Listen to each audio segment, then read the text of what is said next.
শরীয়তপুরের সখীপুর ইউনিয়নের মাতবরকান্দি গ্রামে দেখা মিলল এক করুণ কাহিনীর। জন্মের মাত্র ১ বছর বয়সে বাবাকে হারানো জাবেদ আজ ২ বছর ধরে শয্যাশায়ী। ২০২৩ সালের এক সড়ক দুর্ঘটনায় মেরুদণ্ড ভেঙে যাওয়ার পর থেকে তার জীবন নিঃশেষে বেদনায় ভরা।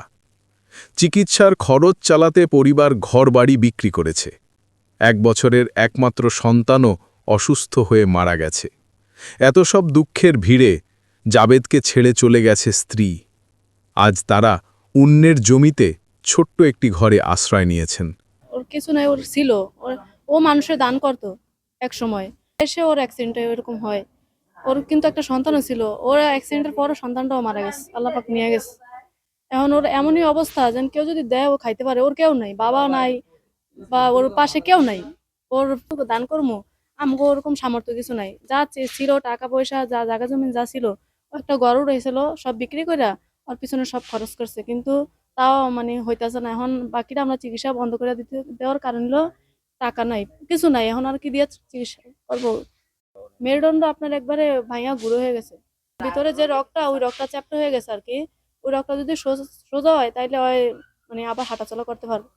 মানে আমাদের তো টাকা পয়সা নাই, আমরা চিকিৎসা করাবো কি দিয়ে? এই কারণে আমাদের চিকিৎসা বন্ধ হয়ে যাইতেছে। যদি কোনো টাকা পয়সা ম্যানেজ হয়, কেউ যদি দেয়, তাহলে আমরা চিকিৎসা আবার নতুন করে চালাইতে পারবো। সুস্থর দিকে আল্লাহ যদি সুস্থ করে তাহলে সুস্থ হইব। কয়দিন বাচ্চাটা মারা যাওয়ার পর 3 মাস আপনার ছিল, কিন্তু এখন বউ নাই, চলে গেছে। ওর বাবা মা আর দিব না ওরে। এখন এর মা আছে ছেলের জন্য, আর ছেলে আছে মার জন্য। এই অবস্থায় যদি আপনারা কেউ পারেন কিছু সহযোগিতা করে নেড়ে ডাক্তারের চিকিৎসার জন্য চালাইতে পারি আমরা, যদি আল্লাহ পাক সুস্থ করে। ডাক্তার রইল উসিলা। মেহনতি মা কোনো মতে ভাত যোগান দেন, কিন্তু চিকিৎসার ব্যয় বহন করতে পারছেন না। প্রতিদিনই জাবেদ আরও নিস্তেজ হয়ে যাচ্ছেন। চিকিৎসাহীন অসহায়ত্ব যেন তার জীবনকে ধীরে ধীরে গ্রাস করছে। এরই মধ্যে দীর্ঘদিন ধরে ইউনিয়ন পরিষদে ঘুরেও প্রতিবন্ধী ভাতার কার্ড পাচ্ছেন না। এই ভাতা তার একমাত্র নির্ভরযোগ্য সহায়তা, যা ছাড়া তার জীবন আরও কষ্টের। স্বামী নাই, এই ফলারে আমার 1 বছরের থেকে স্বামী মারা গেছে। আমি অনেক দুর্কষ্টই আছিলাম। ফলা একটু সেন হয়েছে, পরে ফলায় কাজকাম করছে, করার পরে আমি যা একটু বালি চলছি হিরছিলাম। ওখানে ফলায় অ্যাক্সিডেন্টের পর আমার ওখানে আল্লাহ দুর্কষ্ট দিয়া লাইছে। ওখানে আমি কোনো খাওয়া দাওয়ার আমার কোনো ইয়ে নাই। আমি নিজে বাইরে কাম কাজ করি, আবার ছেলের মেয়ে আমার চাইতে হয়। ছেলের তৈরি করে দিলে খাইতারে, না দিলে না খাইতারে। মানে আমার যে আমার ছেলে সরকারের পাশাপাশি যদি আমার 10 বিদেশি বা এরা যদি আমার চায়, বাজানেরা চায়, তো আমার একটু উপকারে আপনারা যদি আমার একটু সহযোগিতা করেন। নসিবনে অ্যাক্সিডেন্ট করার ফলে অসুস্থ হয়ে যায়।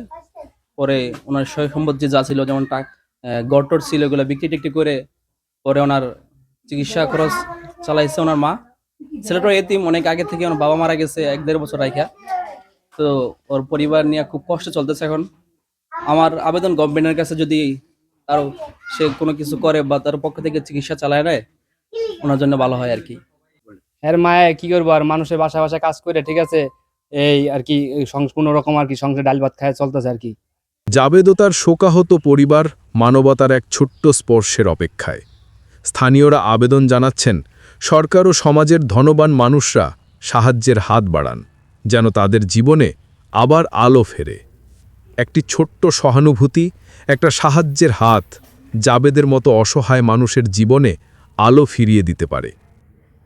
আমি মানুষের জায়গায় থাকি, এটা হলো ফাইজুল বা এক জায়গা, ওই যে ফাইজুল রারিগ। আর আমার দেখাশোনা করার জন্য শুধু আমার মাই আছে, মাই দেখাশোনা করে। আমি একাই, আমার কোনো ভাই বোনও নাই।